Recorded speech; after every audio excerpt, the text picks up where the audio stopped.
Welcome to the Sports Town Podcast, or the STP Pod for short. No politics, no drama, no arguing. Just two guys talking sports. I'm your host, JJ Peters. On today's episode, we'll talk about Devonta Smith wins the Heisman, Week 17 NFL highlights, NBA scores, Black Monday in the NFL, and more.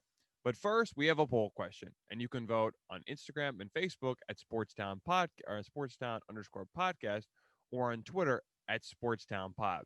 And the question was, who is the best team in the playoffs right now, the Chiefs or the Packers? 60% of you guys said the Chiefs. Thanks again for voting. You can vote at Instagram and Facebook at Sportstown_podcast or on Twitter at SportsTownPod.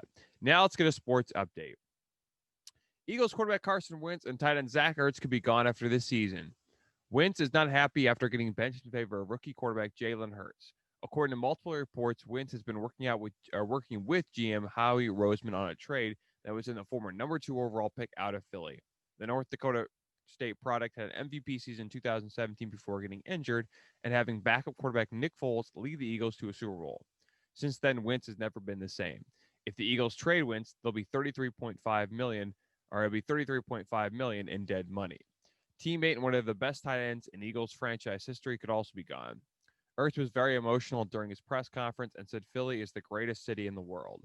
Before the season started, Ertz wanted a new contract, but Roseman did not want to give him a huge deal. Ertz has been dealing with multiple injuries the last few seasons. He was a former second-round pick from Notre Dame in 2013. The NCAA tournament will be officially held in the entire state of Indiana, according to CBS Sports insider Matt Nolander. The Final Four will still be played on April 3rd through the April 5th. The selection show will be on March 14th, and CBS, TNT, TBS, and True TV will broadcast all the games. The 2021 NCAA tournament was scheduled to be played around the country until the Final Four. The Final Four is scheduled to be played at Lucas Oil Stadium in Indianapolis, Indiana. Mark Emmert, the president of the NCAA, said this is a tremendous day for the NCAA and has no plans to cancel the tournament again. They will play all their games at Ball State, Purdue University, Indiana University, Purdue University, Indianapolis, Indiana, and the Horizon League. The NCAA tournament was canceled last year because of the coronavirus pandemic. The committee still does not know if they'll have fans or not. As of now, universities can have fans as long as the state and local governments allow them to. McLaren driver Lando Norris is tested positive for coronavirus. Norris was on vacation at Abu Dhabi and was planning on starting training camp 2 months before the season. The 21-year-old now is in his third season in Formula One. Norris's teammate Daniel Ricciardo, who has 7 wins in his career and finished 5th in the standings last season. The number 4 driver for McLaren has 1 podium in his career and scored 146 points total. Last year, he finished 9th with 97 points. Norris has won many titles in the lower series. John Rahm, the number 2 ranked golfer in the world, has officially signed a multi-year deal with Callaway. He will use Callaway clubs, a Chrome Soft X golf ball, and Odyssey putter. He will also wear Travis Matthew apparel that was part of the agreement. Along with Callaway, he will use the brand Jaws MD5 wedges. Rahm won 2 events this season and finished second in the FedEx Cup. The Spanish golfer battled with Dustin Johnson in the 2020 FedEx Cup. Rahm said he felt good using Callaway for the first time since college. He won 11 championships in college when he was a Sun Devil. The 26-year-old will start the season at the Tournament of Champions this Thursday. Bad news for Browns fans. Cleveland Browns head coach Kevin Stefanski has tested positive for coronavirus, along with 2 coaches and 2 players. The players who tested positive are Joel Patino and wide receiver Kaderil Hodge. Stefanski and others will need to be quarantined for at least 10 days, which means they will miss all the playoff game versus the Steelers on Sunday night. It'll be the first time the Browns are making the playoffs since 2003. To make matters worse, the Browns already have 6 players and 3 coaches on COVID-19 reserve list. The Browns squeaked past the Steelers on Sunday to clinch a playoff berth. With Stefanski out, Browns special teams coach will act as head coach for the playoff game. This is the second time in his career he will act as head coach. Offensive coordinator Alex Van Pelt will call the offensive plays on Sunday versus Pittsburgh. The Browns are 11-5 and have the 6th seed in the AFC playoffs. John Elway is officially stepping down as the GM of the Denver Broncos. He will still be the president of football operations, but Denver will look into hiring a new GM. The GM will have full responsibility on drafting, signing players, and hiring a coaching staff. Elway took the role in 2010 to help the Broncos to the Super Bowl title in 2016. Since then, the Broncos have not made the playoffs and haven't found a quarterback to replace Peyton Manning after he hung up his cleats. Patience has been wearing thin for many Broncos fans, and the two-time Super Bowl champion has listened to their cry. The Broncos finished the 2020 season 5-11 and will have the number 9th pick in the 2021 NFL Draft. And last but not least, Kevin Durant will miss 4 games over the next 7 days because of the league's health and safety protocols. Durant missed all of last season with an Achilles injury. The Nets organization did not release any specific details about the former league MVP. Brooklyn has started an abysmal 3-4 despite having 2 superstars in Kevin Durant and Kyrie Irving. Durant's stats for the 2020/2021 season are 28 points per game, 7 rebounds per game, and 4.8 assists per game. He's also shooting 51% from the floor. Durant will miss the game versus the Jazz, Sixers, Grizzlies, and the Thunder. Let's get a update on the NBA scoreboard. All the games will be from Monday. Let's get into it. First, we start Cavs versus Magic. The Orlando Magic beat the Cavs 103-83 on Monday night. Colin Sexton had 24 points, Andre Drummond had 14 boards, and Sidney Osman had 7 dimes. Aaron Gordon led the way for the Magic with 24 points. Kaheem Birch had 12 rebounds, and Markelle Fultz finished with 8 assists. The Hornets versus Sixers. The 76ers had no problem with the Hornets on Monday night with a 118-101 win. The Sixers have a 6-1 record, the best in the league right now. Tobias Harris dropped 22 points, Dwight Howard had 13 rebounds, and Ben Simmons finished with 6 assists. For the Hornets, Gordon Hayward finished with 18 points, had 8 boards, and rookie LaMelo Ball dropped 9 dimes. Charlotte now drops to 2-5 on the year. Knicks versus Hawks. 2 under the radar teams squared off on Monday night. The New York Knicks took on the Atlanta Hawks. The Knicks edged out the Hawks 113-108. New York is a now surprising 4-3. Julius Randle almost had a triple-double in the win. He dropped 28 points, 17 rebounds, and 9 assists. Trae Young had 31 points and 14 assists in a losing effort. Clint Capella had 12 boards. The Hawks are also 4-3 to start the season. Thunder versus Heat. The rematch of the 2012 NBA Finals happened. The OKC Thunder traveled to Miami to take on the Heat. The Heat had a 20-0 run late in the game and finished with a 118-90 victory over the Thunder. Bam Adebayo had 20 points. Tyler Hero dropped 9 rebounds and 8 assists in the win. Shai Gilgeous-Alexander finished with 18 points and 4 assists. Darius Bazley, 8 rebounds in a loss. The Heat are now 3-3 after the win. The Thunder dropped to 2-4 on the season. The Celtics traveled to Tampa Bay to take on the struggling Raptors. Now, remember, the Raptors were not able to play in Toronto since they'd be traveling in and out of Canada, so they're now playing in Tampa Bay. The Celtics struggled a bit early, but thanks to Jason Tatum's 40 points, Boston got the job done. Robert Williams had 15 boards, and Peyton Pritchard finished the game with 8 dimes. For the Raptors, Fred VanVleet balled out. 35 points, 8 rebounds, and Kyle Lowry dropped 5 dimes in the loss. The Raptors have started an abysmal 1-5. Boston is now 5-3 after the win versus Toronto. The Mavs get their 3rd win of the season with the win over the Rockets 113-100, led by Luka Doncic. Doncic dropped another triple-double, 33 points, 6 rebounds, and 11 assists. Christian Wood had 23 points, 7 boards, and James Harden had 10 dimes. The Rockets are a sluggish 2-3 to start the season. Pistons versus the Bucks. The Milwaukee Bucks took on the Detroit Pistons at Fiserv Forum on Monday night. The Bucks had the lead for most of the game and won their 4th game of the season, led by Giannis' 43 points and 9 rebounds. The final score is 125-115 Milwaukee. Dante DiCinzo finished the game with 9 dimes. Jeremiah Grant had 24 points in a loss. Mason Plumlee had 8 dimes, and Mason Plumlee had 8 rebounds, and Derrick Rose had 8 assists. Pacers versus Pelicans. The Pelicans edged out the Pacers 118-106 to have a great start to the season at 5-2.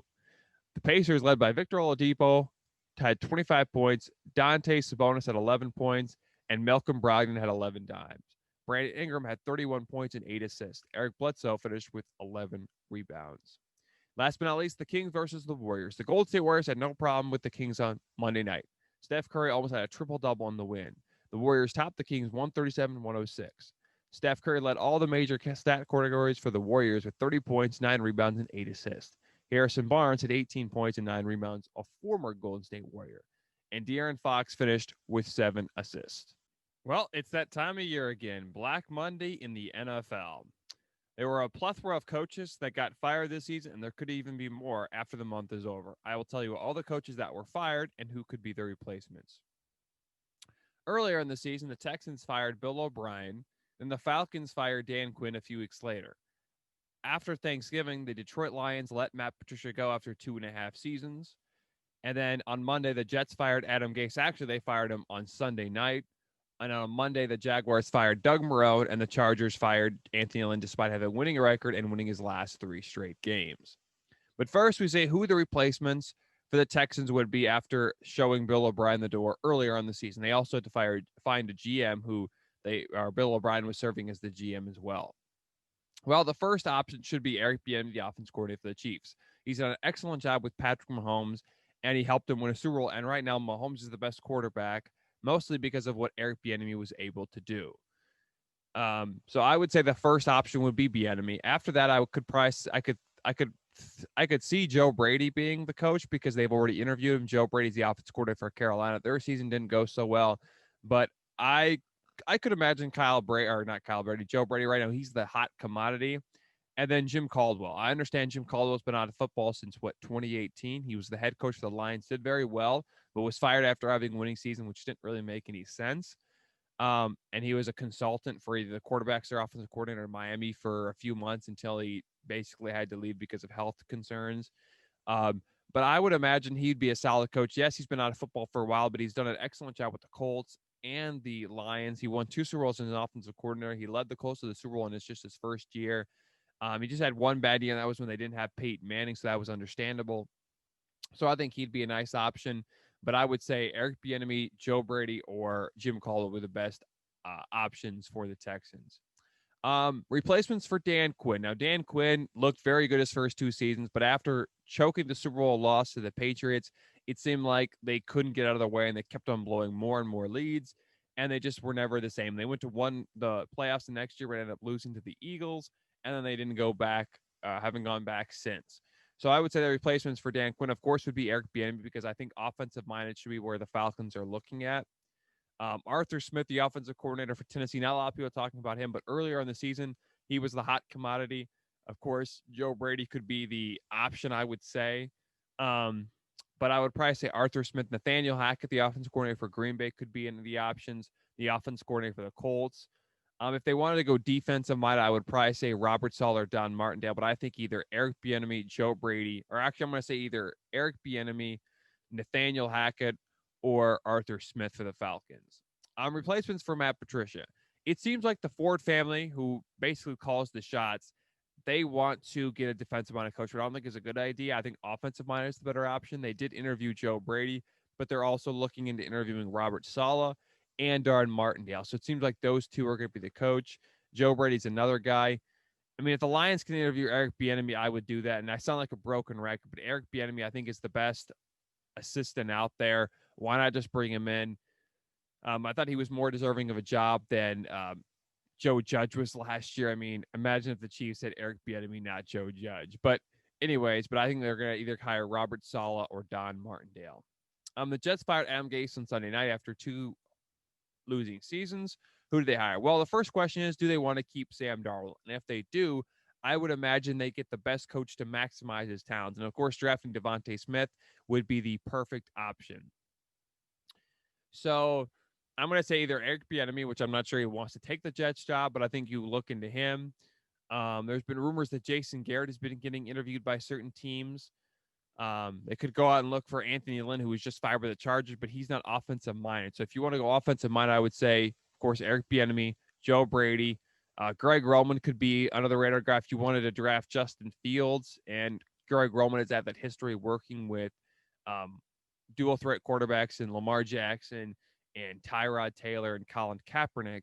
So I would imagine that Greg Roman would be the guy, but I think it's either going to be Eric Bieniemy, Joe Brady, or Don Martindale. The Jacksonville Jaguars have fired Doug Marrone on Monday. Who will be the best replacements? Well, it seems like they want Urban Meyer. Shad Khan has already offered the job to Urban Meyer, according to Mike Florio of Pro Football Talk. He's going to give him $12 million a year and basically says, if you want the job, it's yours. However, first reported by the Dan Patrick Show that Shad Khan will still have roster control on whoever he hires, which I think is kind of a turnoff for a lot of coaches, especially Urban Meyer. So I would imagine he's going to look for a guy that, if he can't get Urban Meyer, I would imagine he goes for a first-year head coach. I think Don Martindale would be a nice pick for the Jags, but I think he would want roster control as well, including Robert Saleh. So maybe you bring in a really young coach like Joe Brady, but the Jaguars, I mean, a lot of these coaches are going to it'd be a turnoff. So if the Jacksonville Jaguars do hire a coach and he's signed with roster control, it's very rare. So to be honest with you, I'm not sure who the Jags would hire. I feel like he's going to be a dark horse just because he's not going to have roster control. He doesn't mind that, which I think every coach wants roster control. So, but I think the best option for them would be either Robert Saleh, Don Martindale, or Arthur Smith.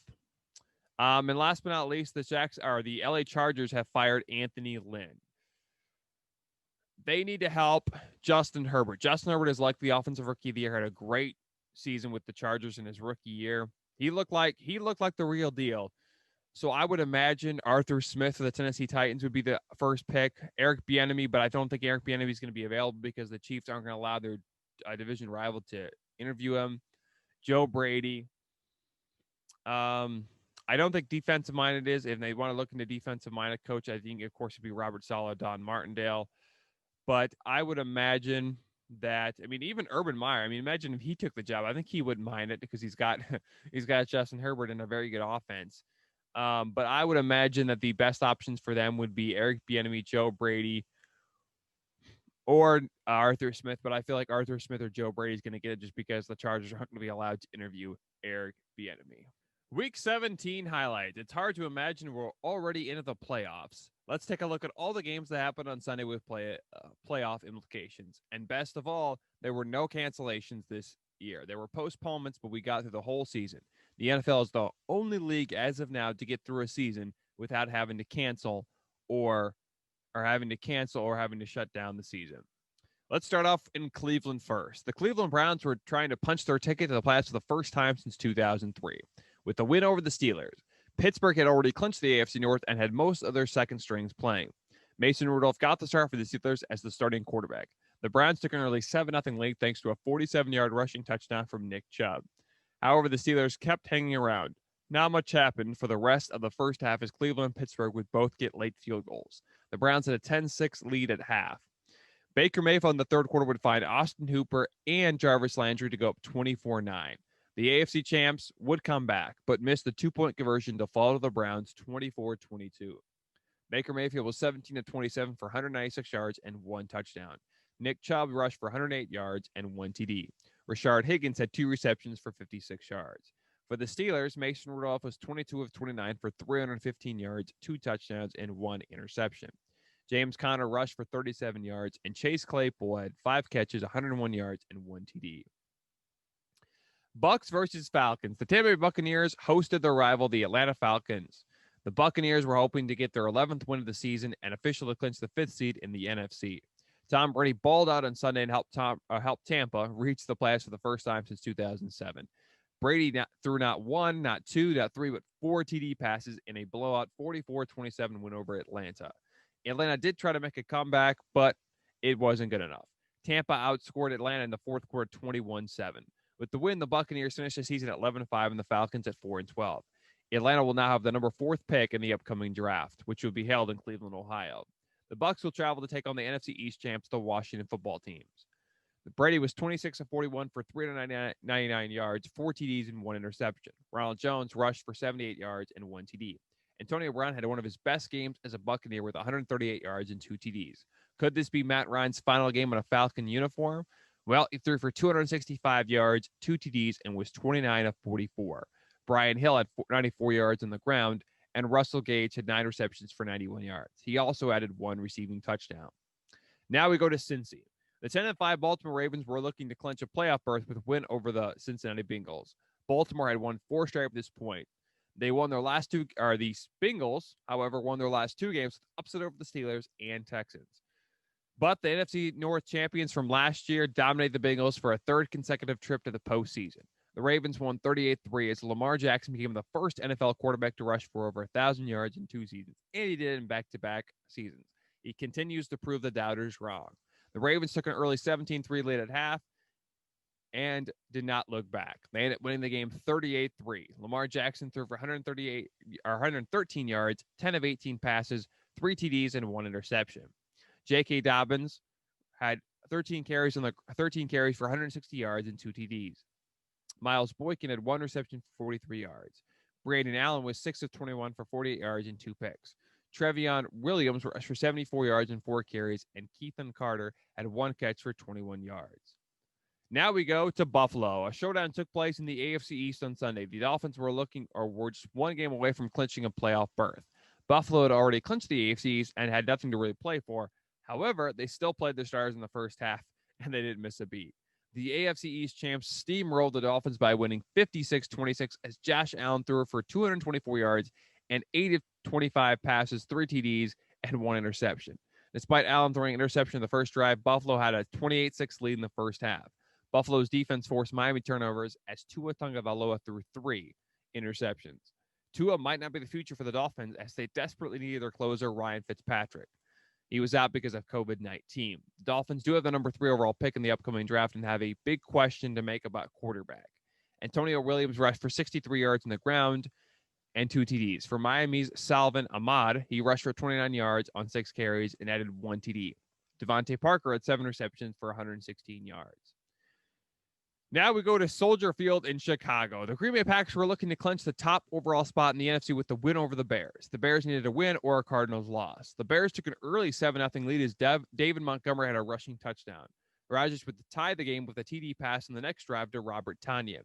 The two-time MVP would throw 2 more TD passes in the first half to go up 21-13. The Packers would score 2 more touchdowns in the second half to officially beat the Bears 35-16 and sweep them for the year. Aaron Rodgers threw 4 TD passes, 19 of 24, 240 yards, and no interceptions. Aaron Jones rushed for 42 yards and 1 TD. Marquez Valdes-Scantling had 2 receptions for 87 yards and 1 touchdown. On the other side, Mitchell Trubisky played pretty solidly. He was 33 of 42 for 252 yards, but he did throw 1 interception. David Montgomery rushed for 69 yards and 22 carries, and Darnell Mooney had 11 receptions for 193 yards. Now we go to Carolina, where the New Orleans Saints traveled to take on the Panthers. The New Orleans Saints were aiming to finish the season with a 12-4 win over the Panthers. New Orleans did not have a chance to get the number 1 seed in the NFC, but still had a chance to get the 2 seed with the win over division rival Carolina. The Saints struck first with a touchdown pass from Drew Brees to Jared Cook. The Panthers scored on a Rodney Smith rushing touchdown to tie the game, but that was the only time the Panthers were even with the Saints. The NFC South champions outscored the Panthers 26-0 and forced 2 interceptions from Bridgewater. P.J. Walker came in the game and had 3 interceptions because of an ankle injury with Teddy Bridgewater. Drew Brees threw for 201 yards, 22 of 32, and 3 TD passes. Ty Montgomery rushed for 105 yards and 18 carries. Emmanuel Sanders had 9 receptions for 63 yards and 1 TD. Teddy Two Gloves was 13 of 23 for 176 yards and 2 interceptions. Rodney Smith rushed for 40 yards on 10 carries and 1 touchdown. Curtis Samuel had 7 receptions for 118 yards. Rams versus Cardinals. Both the Cards and Rams were looking to officially clinch a playoff berth with a win over Sunday. LA was 9-6 and Arizona was 8-7. The Rams had to start John Wolford because of an injury to Jared Goff. It was Wolford's first game in his career. Wolford is from Wake Forest and now used to play in the now debunked American Alliance of Football League. He led the league in touchdown pass with 14 before it folded. Kyler Murray, despite an injury, started the game but left after injuring his ankle. Chris Streveler from the CFL and the Winnipeg Blue Bombers replaced Kyler Murray. Streveler threw a touchdown pass in his first years as QB for Arizona. He was 11 of 16 for 105 yards, 1 TD, and 1 interception. The Cards jumped out to a 7-0 lead, but that was the only lead they had in the game, as the Rams would have a 12-0 run at the end of the first half to go up 12-7. The Cardinals did not score any more points and had their field goal blocked in the third quarter. The Rams would get 2 more field goals and beat the Cardinals 18-7 to officially clinch the 6th seed in the NFC playoffs. LA, as we all know, got a playoff win, and they will take on the Seattle Seahawks in the opening round. With the loss, the Cardinals are officially out of the playoffs, and the Bears, despite losing to the Packers, are now in as the 7th seed. Kenyon Drake rushed for 36 yards and 10 carries, and Dan Arnold had 3 receptions for 46 yards. John Wolford was 22 of 38 for 231 yards and 1 pick. He led the Rams in rushing as well with 56 yards. Cam Akers had 4 receptions for 52 yards. The Jacksonville Jaguars had clinched the top pick in the upcoming draft with the loss last week to the Bears. They are 1-14. They traveled to take on the 10-5 Colts, who were looking back to get in the playoffs with a win. They would get help from Buffalo, who beat the Dolphins. The Colts jumped out to a 17-0 lead thanks to Jonathan Taylor and T.Y. Hilton's TDs. Jacksonville did eventually score, but trailed 20-7.5. The Colts would get one more touchdown, hold on to beat the Jags 28-14. Jonathan Taylor rushed for 253 yards and 30 carries and 2 touchdowns. If it wasn't for Justin Herbert, Jonathan Taylor might get Offensive Rookie of the Year. Phillip Rivers was 17 of 27 for 164 yards, 1 TD, and 1 interception. Nyheim Hines had 6 receptions for 50 yards. Jacksonville's leading passer was Mike Glennon as he threw for 261 yards, 26 of 42, and 2 touchdown passes. Dare Ogunbowale rushed for 50 yards on 14 carries, and Chris Conley had 7 receptions for 87 yards. A showdown in the NFC West took place on Sunday. The playoff-bound Seattle Seahawks and champions of the NFC West traveled to Arizona to take on the rival San Francisco 49ers, who won the NFC East last year. The 49ers were already eliminated from playoff contention, but the Seahawks still had somewhat of a shot to clinch home field advantage throughout the rest of the playoffs with a Packers and Saints loss. But, of course, that didn't happen. However, the Seahawks still wanted to beat their rival and last year's champs for the NFC South. San Fran hung around and played Seattle tough, but the Seahawks were just better. The Seahawks would hold on to win 26-23 thanks to a big game from Russell Wilson in the second half as he threw 2 touchdowns, both to Tyler Lockett. Alex Collins also had a rushing touchdown. Jeff Wilson, the 49ers, got a rushing touchdown, but it wasn't good enough. For the stats, Russell Wilson was 20 of 36 for 181 yards and 2 touchdown passes. Chris Carson rushed for 44 yards, and Tyler Lockett had 12 receptions, 90 yards, and 2 TDs. C.J. Beathard was 25 of 37 for 273 yards and 1 touchdown pass. Jeff Wilson rushed for 76 yards on 20 carries and added 1 TD. And Kendrick Bourne had 7 receptions for 76 yards. Titans versus Texans. The Tennessee Titans were looking to top the Texans and clinch the AFC South. The Titans, for the first time in 4 seasons, did not finish 4-7, but they needed a win to officially clinch the AFC South and a chance to make the playoffs. The Titans jumped out to a 17-0 lead as Ryan Tannehill threw 2 TD passes, both to A.J. Brown. The Texans got 3 field goals. For the Titans, Derrick Henry became the 8th player in NFL history to rush for 2,000 yards in a season. I think Derrick Henry should be in the MVP discussion. I think he's going to win Offensive Player of the Year as well. He joins Jamal Lewis, Chris Johnson, Barry Sanders, Terrell Davis, O.J. Simpson, Eric Dickerson, and Adrian Peterson.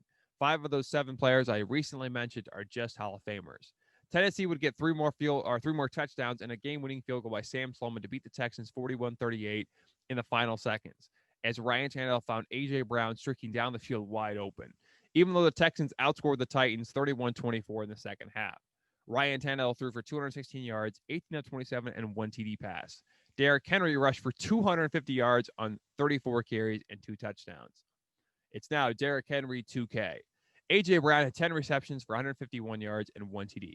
For the Texans, Deshaun Watson was 28 of 39 for 265 yards, 3 touchdowns, and 1 interception. Deshaun Watson also leads the league in passing yards with 4,823 yards. David Johnson rushed for 84 yards and 1 TD. Brandon Cook had 11 receptions for 166 yards and 1 receiving touchdown.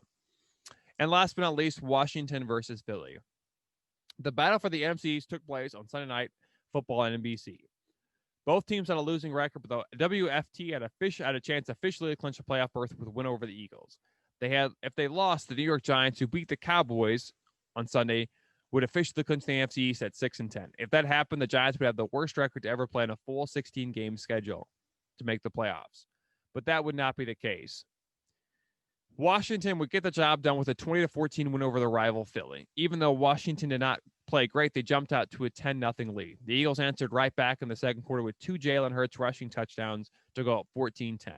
Late in the quarter, Alex Smith would find Logan Thomas in the end zone to go up 17-14. In the second half, Washington got a field goal from Dustin Hopkins that would pretty much be the difference of the game.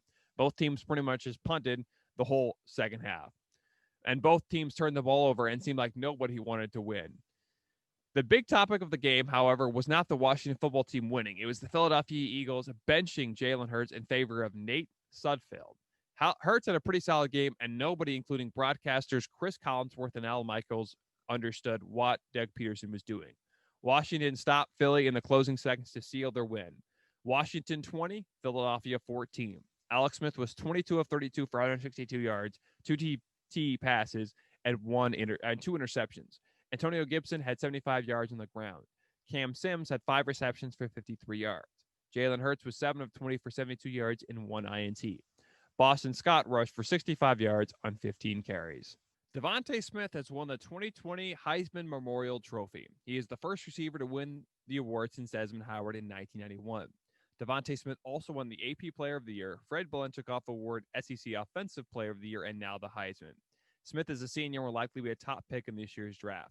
His stats for 2020 were 105 receptions for 1,641 yards and 20 touchdowns. Smith will play Ohio State in the College Football Playoff Championship game on January 11th. The first question is, did the voters get it right? In my opinion, absolutely. Devonta Smith was the best player in college football. It just took us a long time to really think that because we all thought it was going to be a quarterback. We all thought it was going to be Trevor Lawrence, even though Trevor Lawrence never really had that game where like, oh, that's his Heisman moment. I think the time that we considered Devonta Smith's Heisman moment was actually the SEC championship game where Alabama beat Florida, but we thought, oh, it's between Mac Jones and Kyle Trask. Whoever wins that game gets the SEC or gets the Heisman. But actually, it was Devonta Smith who impressed us more. And Mac Jones had a solid game, but a lot of his passes weren't exactly accurate. And I think Devonta Smith made a lot of great catches that helped him out in that game, especially. And of course, he balled out against Notre Dame, even though the count was already in. But I think the voters absolutely got it right with Devonta Smith winning the Heisman. And congrats to a player that if the Jets don't take it number 2, that's a shame. Did Trevor Lawrence get snubbed? No, because it's crazy because we all said during his 3 years at Clemson that he was the greatest college quarterback of all time. And I disagree with that because if he was, why didn't he win the Heisman? And yes, I know if he didn't test positive for coronavirus and missed those 2 games, he would have won the Heisman. But his freshman year, he was great. So the sophomore year, we were thinking, oh, he's going to win the Heisman. But he just didn't play he didn't play the year we were expecting him to play. And yes, it also helped that Joe Burrow was an absolute stud, but he didn't even get invited to New York his sophomore year. Then, of course, his junior year, he showed us why he's the best. A lot of great games. He didn't really have any bad games. But, you know, missing 2 games because of coronavirus really hurt him because he probably would have won the Heisman. But I don't think Trevor Lawrence did. And I think people that are saying he's the greatest football player in college football history need to tone it down because he never did win the Heisman. And if he was, he should have been the best player during his time. But I'm not trying to smack talk Trevor Lawrence. I just think that he's great, but I think we're overestimating a little bit. But I don't think he got snubbed during his career. Was Devonta Smith the best player in college football this year? Yes, and again, it took us a while for us to realize that. Because, again, we don't expect a wide receiver to win the MVP of college football. So I think he was the best player in college football this year. I mean, what he did this year, I mean, his stats were crazy. I mean, getting 1,641 yards in a 10-game season is crazy. Of course, I guess we count the SEC championship game and the bowl game. But, I mean, his stats were crazy. Devonta Smith, he's a great football player, great athlete. I mean, the sky's the limit for this guy. And I feel like he was the best player in college football history this year. It just took us a while for us to realize that. Is Devonta Smith the lock for the number 2 overall pick for the Jets? I think it should be. However, we have heard that actually, I think it was reported first on the Pat McAfee show that Field Yates went on to the Pat McAfee show on Monday and said that the Jets still are not sure what they want to do with the number 2 overall pick. They're not sure if they want to keep Sam Darnold or not. But if I'm the Jets, I'm keeping Sam Darnold. I'm hiring a coach that maximizes Sam Darnold's talent. And with the number 2 pick, Trevor Lawrence is likely going number 1. But I'm going to draft Devonta Smith to have the number 2 overall pick because the Jets don't have a lot of receivers. Jamison Crowder's not bad, but he's not really number 1. If you get Devonta Smith out there, that's going to help Sam Darnold out a tremendous. You probably need a running game, maybe a few options in free agency. But if I'm the Jets, I'm drafting Devonta Smith and I'm keeping Sam Darnold.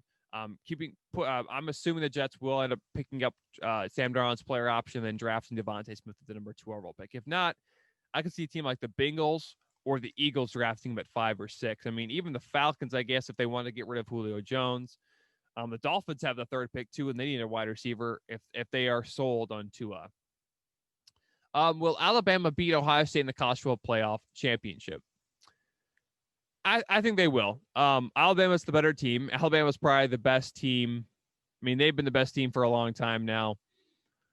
I think Ohio State makes it a game, but at the end of the day, Alabama is just too too much for Ohio State, even though Ohio State just went out and smacked Clemson in the mouth, because we all thought Clemson was going to smack Ohio State, but it was really Ohio State smacking Clemson. So I think at the end of the Alabama is just better. I think the final score is going to be 45-41 Alabama. Here's a question that a lot of people are asking. Did Kyle Trask lose to Oklahoma affect his Heisman chance? No, because the Heisman vote was already tallied by that time. But I think what really hurt Kyle Trask is his loss to Alabama. And he didn't have a bad game. He actually had a pretty solid game, especially at the end when they almost won the game. But at the end of the day, losing just didn't help his cause. And they also lost to LSU, which I think was another big loss for Florida. And again, that wasn't Kyle Trask's fault, because one of the corners for LSU or for Florida decides to throw a shoe. Like, come on, man. But I think losing to LSU and then losing to Alabama really affected his chance. But I do think he'll still be a top pick in this year's draft. And last but not least, who has the best odds to win the Heisman next season? Well, Spencer Rattler of Oklahoma. He's very young, and especially with how good Oklahoma quarterbacks have been in the past, the last three before him won the Heisman or were in the Heisman conversation. Baker Mayfield, Kyler Murray, Jalen Hurts. I could see Spencer Rattler being a top pick for Heisman next year. Sam Howell from UNC, and of course DJ Ungalele from Clemson. After having such a great game against Notre Dame, they lost, but I think he's definitely going to be in the rank. So I think the three best are going to be Spencer Rattler, Sam Howell, and DJ Ungalele. Thanks for listening to the Sports Town Podcast, or the STP Pod for short. You can find us on Anchor, Spotify, Apple Podcasts, YouTube, and much more. We release new episodes every Wednesday and Friday. Also, follow us on Instagram, Facebook, and Twitter at Sports Town Podcast. If you want to check out more videos of the Sports Town Podcast, click on the left. If you want to subscribe to the channel, click on the right.